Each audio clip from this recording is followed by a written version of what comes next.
Hi, it's PS Taro. Hello, Aquarius placements. Yes, yes, yes. Oo, so the person on your mind, syempre, habol tayo, no? Month of April. Oo, kayo na lang ni Pisces ang hindi ko pa nagagawa. I'm so sorry naman. Okay, nakahabol ka ba? Oo, sa ating 10 slots ng pangtanggal third party. Oo. Kit po yun ha, mga crystals po yun. Opo, so legit crystals. So, ako naggawa nun, pinili ko lahat ng kristal na parang, yeah, pwede, no, na ipangtanggal. Tulong na lang po yun, ha? Oo, tulong na lang yung mga kristal, syempre. Oo, syempre, meron tayong gagawin. Oo, meron akong gagawin dun, no? So, tulong na lang yung mga kristal na yon. So, yes, para matanggal. And syempre, para iwas third party na rin. Okay? If you're interested, I don't know kung meron pang slots, pero if you're interested, message na lang po, no? Ako yung namimili ng tarot for you.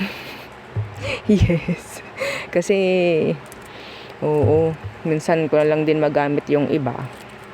Anyway, may nabasa ako, share ko lang. Oo, sabi nung isa, naku, nagbebenta lang yan, sabing ganun. Oo, naku, nagbebenta lang yan. Pero wag ka ha, wag ka nanonood ng tarot. O, diba? Ang sarap replyan, pero yes. Anyway, siguro hindi naniniwala sa ganun, pero naniniwala sa tarot, no? Oo. Bakit kaya? Kawawi. Oo, so ako again, before tayo mag-start, kung hindi ka pa nakakapag-subscribe, please do subscribe and hit the notification bell para lagi po tayo maging updated sa mga mangyayari pa lang. And yes, again, kung may tanong po pagdating sa private reading and sa ating mga charms, and yes, ang dami kong magagandang feedback. Oo, morning pa lang meron na. So, sorry sa'yo na nagsabing, ay, nagagawa lang yan. Anong dahilan mo? Anyway, so, yeah, kung may mga tanong po ha, mag-message na lang po ha, PM. Wag po sa comment section, opo. No, kasi baka kayo ay mamaya ma-replyan ng hindi namin kilala. Opo. No, so we don't reply sa comment section, by the way. And yes, sa mga bago, oo, sa mga bago dyan, ito po ang ating mga charms. Okay? So, ito lang naman. And, yeah. Ito ang ating cord cutting. Pangtanggal po ng kaalatan. Oo. Kaalatan or MALAS. Oo. Na. So, yan. Oo. Papaikliin ko na lang. Yun na lang.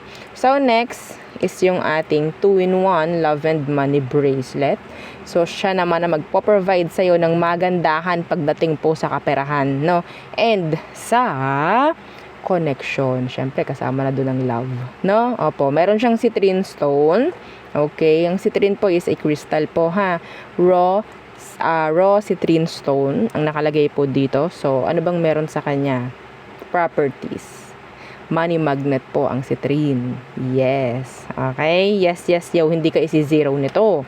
No? Syempre, dapat tiwala lang din. At syempre, dapat may gawa ka rin. Ha? Hindi pa din tiwala lang. No? Oo. Next, syempre, tulungan kayo niyan para kayo mag-partner ng mga charms nyo. Next is yung ating granter necklace. So, si granter, siya po ang tagapag-grant, ha, ng inyong mga minamanifest. Yes. Anything. Sky is the limit, sabi nga, no? Yes, mapasama, mapaganda. Opo. Okay, isipin nyo kasi, ikaw ang nagbigay buhay sa kanya. So, ikaw ang amo niya. So, susundin ka ni granter. Ha, ganun po ha. Pero syempre, maging responsible po tayo ha sa lahat ng ipapagrant natin. Kung alam nating hindi dapat ipagrant, wag na. No, kasi may balik po yun. Again, transparent tayo dito. Kung anong kailangan mong malaman. Okay? Oo, parang no hidden charges. Parang ganyan. Yes, transparent tayo. No, so yan po ha, yung ating granter necklace. Okay? And, tagapagbigay rin to ng mga surprises. Opo, weekly ha, weekly, depende sa energy na meron ka. Okay? And yeah, yung ating mga evil eye protection. So, si evil eye protection, meron tayong necklace. Ganyan lang siya, simple lang. Necklace, yung ating ring. Yung ring natin po is adjustable, so nothing to worry pagdating po sa sizes. Pwede siyang mapaluwagan, pwede siyang mapasikipan. Okay? So, napakasimple lang ng ating mga yan. Oo. So, pwede po yan sa babae, sa lalaki, kung naman ang gender mo. Okay? So, yan. Meron din tayong mga bracelets po niyan ha, ng ating, ang tawag dyan? Evil eye protection. Okay? So, next is yung ating, cleansing kit. Ang laman po ng cleansing kit natin is white sage and selenite crystal po, ha?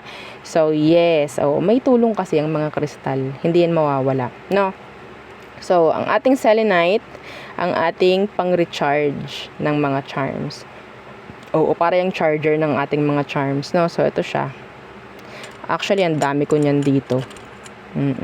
Kasama ng aking ibang mga crystal pa. So, yan sila. See?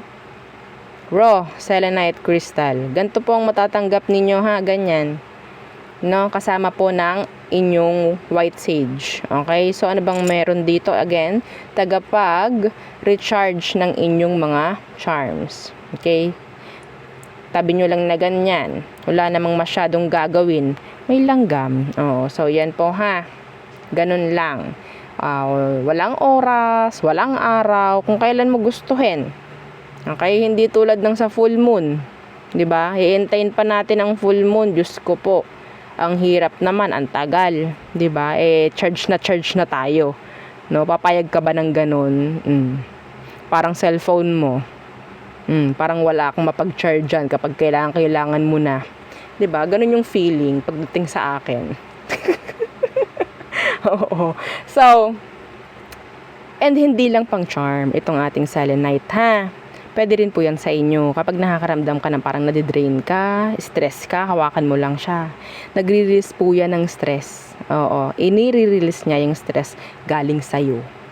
Okay? Iaalis niyan. Yan, yung ating selenite. Hindi po ito kailangang i-charge kasi meron na itong pang sarili niyang kakayanan. Oo, na mag-charge ng sarili niya. Okay, pwede nyo i-cleanse actually, pwede nyo pausukan, isama nyo sa pagpapausok gamit yung white sage. Okay, so yes. And next yung ating healing oil. So si healing oil, yan yung ating healing oil. 30 ml, FDA approved. Okay, itong ating oil. By the way, hindi ito pang personal lang na gamit po, ha. Pwede nyo po itong i-share. Opo, pwede nyo yung i-share sa anak nyo, sa batang maliit. Opo, no. Sa kahit kanino. Oo. Yung alam nyo parang makakatulong sa kanya. Yan, paggamitin nyo siya. No, opo. I-haplos nyo sa kanya, paamoy nyo sa kanya. Mga nahihilo, mga anxiety, panic attacks, mga ganyan. No? Okay, pakalma po ito. Itong ating healing oil. And nakakapagtanggal rin po ng mga masasakit sa katawan, yung mga pagod, yan. Okay, yan po. Na, so, 30 ml, again, meron siyang dropper dyan. Ayan, okay. So, next, yung ating charm spray. Yan. Ito yung sinasabi ko na automatic. Opo. Lalo na po pagdating sa pera. Ha? Kasi yung pera, madali lang i-attract yan eh. Okay? So, kung magagawa mo na i-align yung frequency mo sa frequency nito, so yun, matic na matic. Sa isang araw, pwede mo makuha yung ginugusto mo, lalo na pagdating po sa kaperahan, no? Iba po kasi ang energy pag tao na yung ating i-attract kasi meron yung sariling puso, isip, damdamin, desisyon. Okay, unlike the kaperahan, no, wala silang ganon, kundi energy lang. No, so kailangan natin na maging pasensyoso sa pagdating po sa pag-attract ng tao. Okay?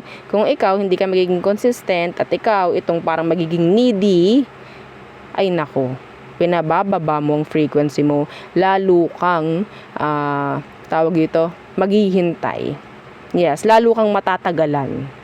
Oo, lalo kang matatagalan. No? So, yun. So, this is 50 ml. Yes. Hypoallergenic.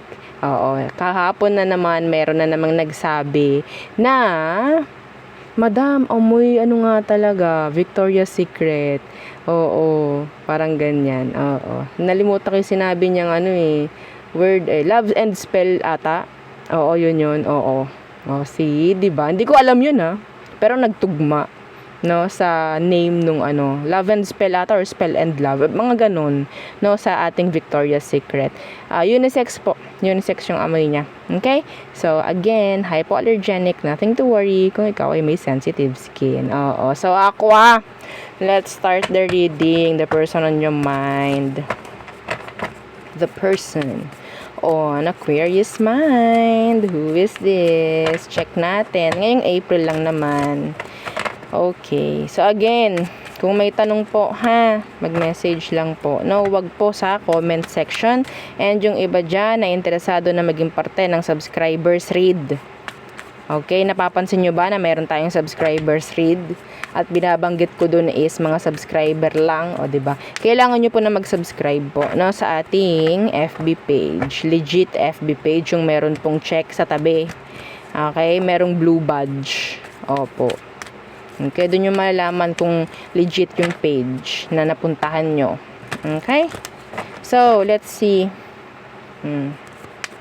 Anong meron? Sino to? Oh my gosh. Could be a Scorpio. Andito yung energy ng pag-avoid, pero hindi ma-avoid or parang hindi matakasan. I'm hearing some of you, this could be a karmic connection. Okay? Some of you. Isang baraha pa lang yan. Isang baraha pa lang. So, anong meron sa tower na naka-reversed? The Nine of Pentacles in reverse. So, there's codependency. Yes, kaya parang mahirap alisan, mahirap layuan na connection. Meron kayong parang ginugusto or parang kinakailangan pagdating dun sa tao. Or sabihin natin, hindi mo kaya na siya ay wala. Ay, talaga ba? Okay, meron ditong Scorpio again and the earth sign. Taurus, Virgo, Capricorn. Some of you are still invested, still waiting, expecting to that person. Iba dito talagang hiwalay na. Nandyan kasi yung tower. Yeah, another 9. The 9 of Cups. Iba dito alam nyo naman na kailangan na mag-move on. Kailangan nyo na magkaroon ng peace of mind. Pero iniaalis nyo yun sa sarili nyo. Okay, the reading could sabihin nating flip or reversed. Okay, meaning pwedeng ikaw yun or pwedeng siya yun. Okay, could be reversed. So let's see anong kailangan mong malaman ngayon sa kanya, Aqua. Anong kailangan mong malaman ngayon sa person mo, Aquarius? The Lovers. Yeah, attached pa rin yan energetically. What's with that, Lovers? The Three of Swords. Ang hirap din. Oo. Yes. Sabihin natin na there's this codependency, karmic connection for some of you. Pwedeng magkasama yun. Opo, pwedeng magkasama yun. No? So, ngayon, nahihirapan yung tao. Kung ikaw nahihirapan ka, ganun rin siya. Okay? Ace of Pentacles, nasa ilalim. Death in reverse, yeah. Para itong walang hanggan. Walang hanggan. So, on, off, on, off, on, off. Ganun talaga pag po karmic, no? On, off kayo. Para kayong patay sinding ilaw. Yan, ganyan. No, so, nahihirapan si person mo, connected pa rin to sa iyo, emotionally, energetically, mentally, kung hindi man physically. Okay? So, meron dito na sabihin nating may third party involved din. Okay, actually, yeah. Madalas po mapapansin nyo sa karmic connection. Sabihin nating yes, parang tingin mo dun sa person mo is siya na, pero yung sitwasyon is, hindi nakikiayon. Opo, hindi nakikiayon. The situation is not situationing. na sinasabi, di ba? Sa akin nyo lang narinig yan. Oo, ganyan So, hindi tayo basa ng basa. Kailangan natin na tayo ay maituro rin. So, ano bang meron sa emosyon aside dito sa nakikita natin? Anong emosyon niya ngayon for you deep, deep down? Deep, deep down. The Seven of Wands. Yeah, ina-avoid ka talaga. Blocking you. Pero mahirap to. See, the Sun. Para siyang minamagnet pabalik. Yes, para siyang minamagnet pabalik. Mahirap na sitwasyon, mahirap. Oo, mahirap yung nararamdaman niya sa ngayon. Nilalabanan niya to. Yes, yung kagustuhan niya, lahat ng kagustuhan niya, pagdating sa'yo, nilalabanan niya yan. Yeah. Kasi pwedeng, kung sakali po ha, mapapansin nyo every time na kukonek ka sa isang sitwasyon na merong karmic ties, mapapansin mo ang bagal ng takbo, ang bagal ng asenso, ang bagal lahat. Halos walang nangyayaring maganda. Mapapansin mo yun. Oo. Yes. Okay? Kaya, ikaw itong matututo na sabihin nating umalis doon. Pwedeng siya ganun eh. Pwedeng siya, namumulat na siya. Sabihin nating meron siyang mga napapagtanto. Okay? Meron siyang mga napupuna.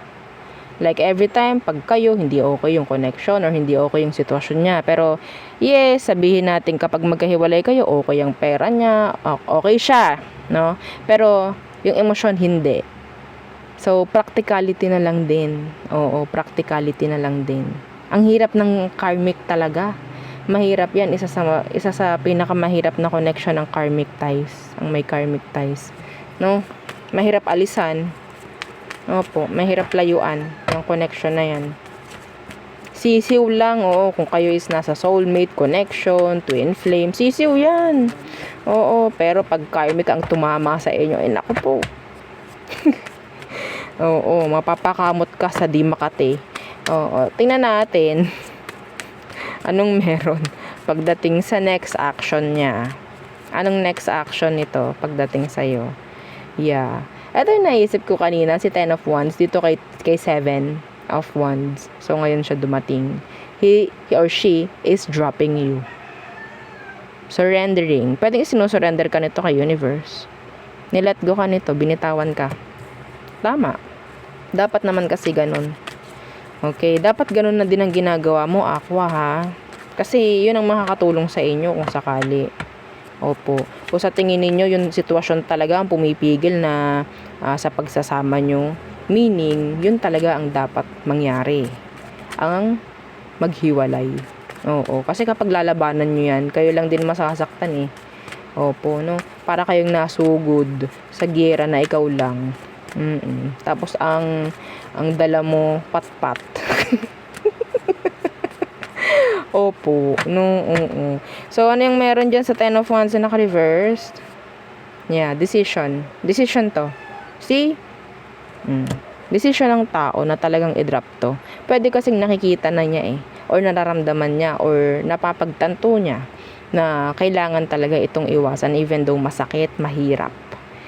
They're like teaching themselves na i-accept yung situation. Kesa naman lalong maging kawawa kayo. Feeling kasi niya na pwedeng hindi ito pwede. Nakikita ko na hindi nagiging magandang sitwasyon. May mga nasasaktan, may mga nadadamay, mga ganyang bagay. Okay? I think your person is, sabihin nating nagising na sa katotohanan. Opo, nagising. Okay? So, tingnan natin anong advice for you, Aqua. Tulad ng sinabi ko kanina, ha. Maganda, nagayahin mo na lang din yung person mo. Yes. Mahirap to. Mahirap to, yes. Pero kakayanin.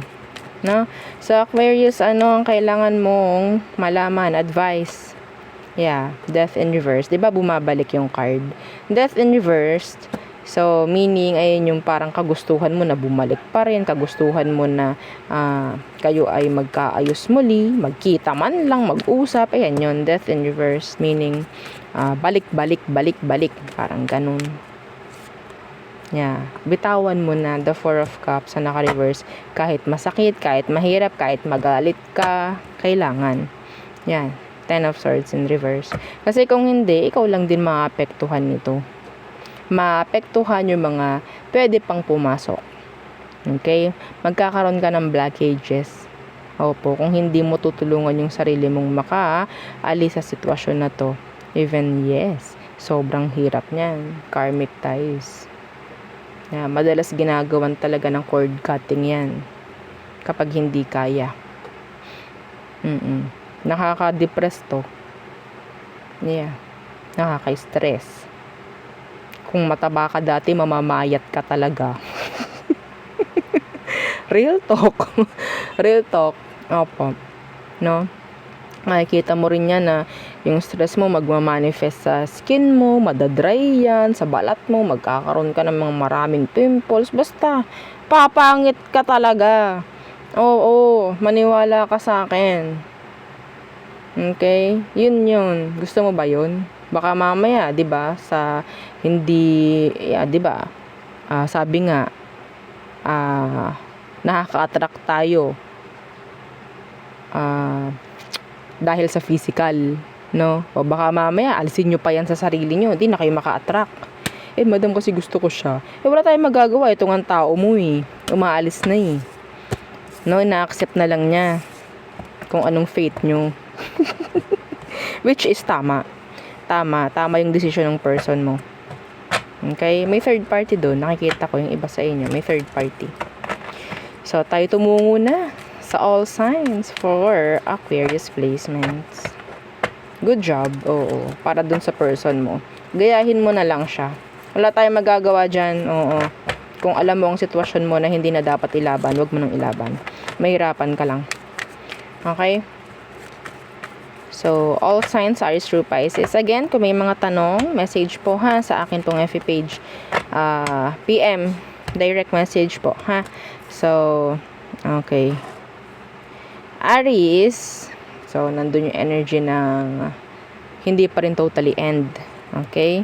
Taurus, feeling a strong connection with you. Gemini, there's heartbreaks, pain. It could be third party involved. Okay, Cancer, hindi nila kaya mag-step up sa situations, like parang okay, bahala na yan, wala na akong magagawa dyan, something like that.